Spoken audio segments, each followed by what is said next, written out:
So this is a video on how to show you how to draw an exploded view of a product. This is what I'm going to be drawing today. It's a little bit of Lego made out of 3 separate blocks. Exploded view is fantastic for any NEA work where you want to show how a final product would be assembled. If you've ever made any flat pack furniture, it is the same diagrams that you'd find, which shows you which part goes to which part.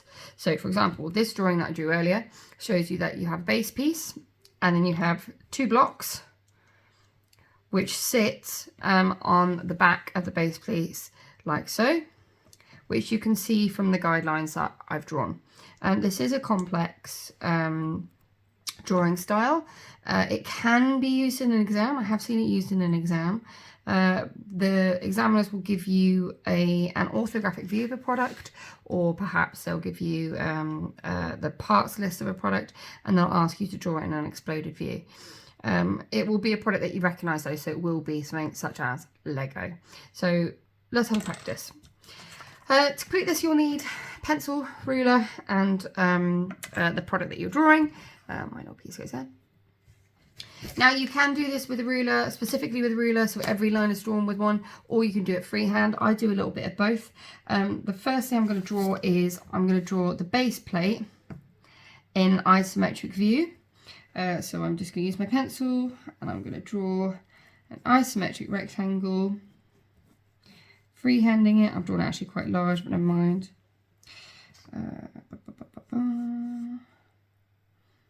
Round the edge off, there we go, round it as best I can.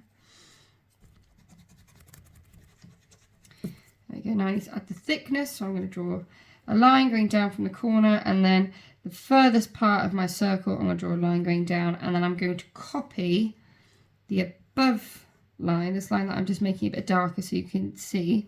I'm going to copy it below so it runs almost parallel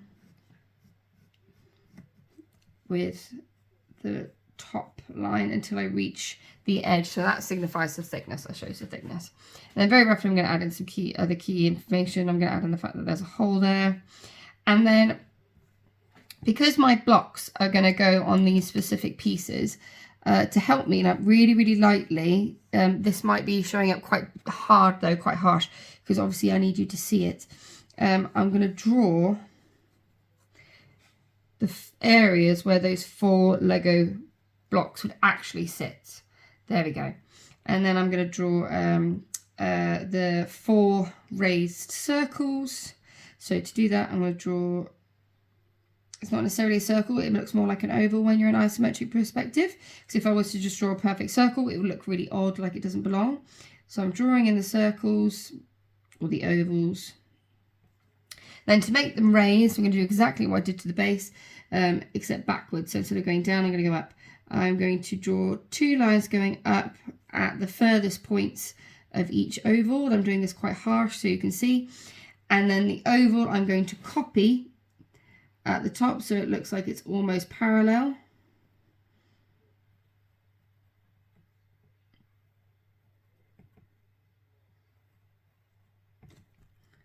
There we go. Okay, so I've drawn that fairly dark so you can see I don't like this back oval here. You would take your time, so hopefully yours will look far more accurate, whereas mine, this one does not look proportionate at all, it looks completely out, but it's just a tutorial to show you how. What I'm now going to do, I'm going to draw some guidelines to identify where the blocks would actually sit on this base piece. So what I'm going to do is I'm going to get my ruler.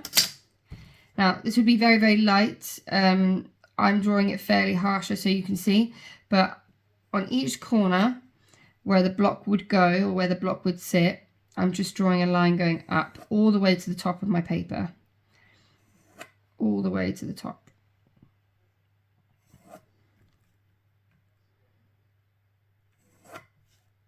So it does, this is where it does get a bit complicated because the lines will cross over. I got 1, 2, 3, 4, 1, 2, 3, 4. Perfect. So now what I'm going to draw, using these guidelines, I'm going to draw myself my little Lego cube at the top. with the raised rivet, divot, whatever you want to call it, as well, using these guidelines. So I'm not going to draw it directly on top of the base plate. I'm going to draw it above so that the two images do not connect. So for example, if I show you this piece again, you don't want your pieces to connect because you want to show that they are completely separate pieces. So that's why with my first block, I've drawn it quite high above the base plate. The second block, I've drawn even higher. So you can see that they are two separate pieces, and the guidelines help to show where they actually sit on that bottom base plate. So going back to this one. This is going to be the side of the block. So I'm going to draw it here, and I'm using my guidelines. Oh, my perspective is completely off. Goodness gracious, never mind. I'm going to draw an isometric cube. Doesn't really look like a cube because my perspective is off, but never mind. There we go, and I'm just going over the lines a bit darker so you can clearly see it. There we go. Perfect, so that's block number one. And then I'll draw the middle circle again. Raise up, and remove any guidelines that you don't want to be seen. Okie dokie, so that's block number one. Where's my fine line? Yeah, I can use my fine liner. What I can do, using my guidelines, I can draw some little dotted lines. They don't have to be dots, they can be actual lines, to show where on the Lego piece below each corner of the block would actually sit, like I've done with this one. I've repeated it because eventually you would erase these bottom guidelines here, and having those dotted lines, this helps to show where it would actually sit on the product below. Brilliant. Now I'm going to draw my second block. I'm going to use the guidelines once more. I'm not going to draw it so it directly touches this block. I'm just going to go a little bit higher, so just here.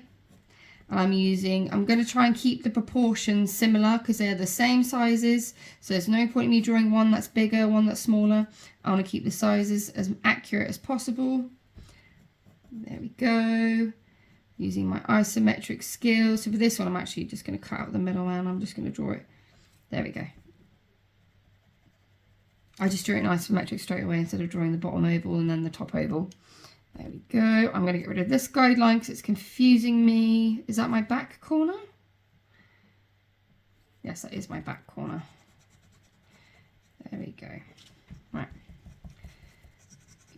Guideline. I'm in gold paper. And then once again, use my pen, do longer lines this time, to identify where they would sit on my Lego piece at the bottom. And then if you did all of this in fine liner, I'm doing this very, very rough, very, very quickly. And I've just realised this isn't actually a fine liner pen, so I don't think it's going to dry in time, but hey ho, we'll give it a go. But if you do it all in fine liner, go over it, and then you can erase any pencil and it'll give you, I'm just going to do it for this bit here, it'll give you a really nice clear idea of where those pieces are going. So just going to give that 1 second to dry. Right, let's see. I might smudge the ink because it's not a fine liner I use, I just used an ordinary writing pen. Oh, not bad. There you go. So when you erase those guidelines, obviously I've not done the whole thing in fine liner, but it gives you a much better, clear idea as to where those Lego blocks are going to sit on your piece. And that is how you draw in an exploded view.